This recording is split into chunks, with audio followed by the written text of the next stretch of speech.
Good morning, world. I am Judy, your web-based therapist, making therapy accessible and convenient for our clients in Florida and New York, and of course, sharing information worldwide. Today, I wanted to talk about 5 tips for people with ADHD who are setting up a calendar for the first time, or a calendar because now that you're working at home during the pandemic, you need one. And I wanted to talk about 5 components that your calendar should, or characteristics that should be included in your calendar. First is that it needs to be easy to use, because if it is not easy to use, what's going to happen is you're going to sit there and create this whole elaborate, creative, super cool calendar, and you're never going to look at it because it requires too much work to get access to it. So make sure that it is easy to use, and I mean easy for you to use. 2, it needs to be readily available, and that is for the same reason. Your calendar should not be something that you have to go digging for, you have to go find, you have to go looking for. It needs to be something that with a 1 or 2 step process, you can easily access and see what's on it, see what's coming up, see what you have going on. So make sure that it is easy to use and it is readily accessible, because when you need it, it needs to already be there for you. 3, make sure that your calendar has reminders.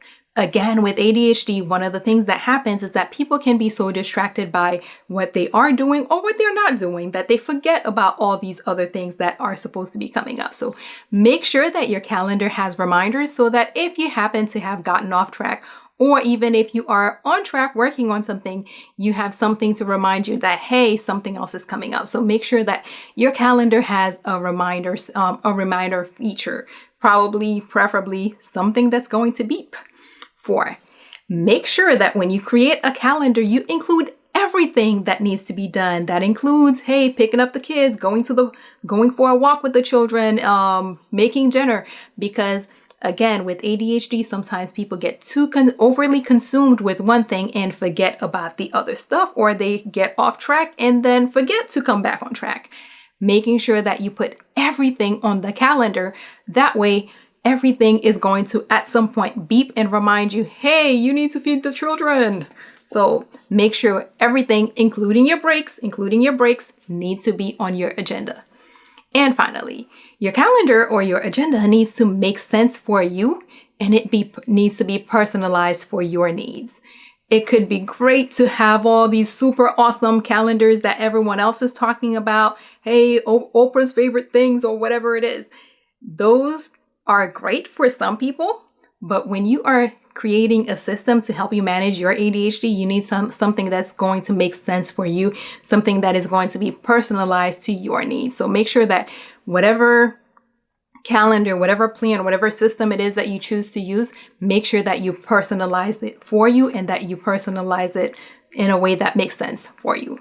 Let's do a quick recap. I think I actually was quick this time. 1, make sure that your calendar is easy to use, because if it is not easy to use, you're not going to use it. 2, make sure that your calendar is readily accessible, because if you got to go digging for it, you're going to forget. 3, make sure that your calendar has reminders, because, hey, you need to know what's coming up, and just in case you got distracted, it reminds you to get back on track. 4, be sure to include everything you have to do, from feeding the children to doing that project at work or for work. And finally, make sure that your calendar is something that makes sense for you and is personalized to your needs, because it's yours and it's about you, and it needs to be about you.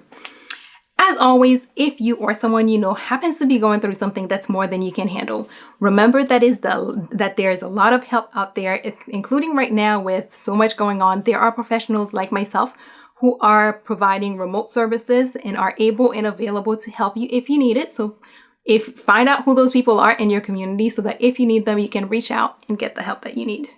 And that is all we have for today. Good morning, world. Have an awesome day.